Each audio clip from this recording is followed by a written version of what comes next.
Aransas Pass is a navigable saltwater channel connecting the Gulf of Mexico with Aransas Bay on the Texas Gulf Coast in the United States. The pass separates Mustang Island to the south from San José Island to the north and is protected by jetties extending into the Gulf from both islands. At the eastern end of the pass is the town of Port Aransas, located at the far northern end of Mustang Island.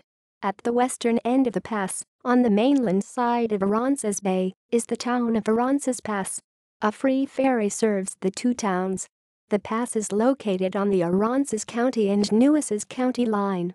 The second lighthouse in Texas was built at Aransas Pass by the United States government to protect shipping in Aransas Bay. Aransas Pass was originally pictured as becoming a major Texas hub of commerce and travel with rail links to the harbor and harbor links by ships to Mexico, New York and other destinations. Today, Aransas Pass is the major pass for all oceangoing traffic into and out of the port of Corpus Christi. See also: Aransas Pass, Texas. Aransas County, Texas. External sources: Aransas Pass from the Handbook of Texas Online. The New Aransas Pass Progress newspaper.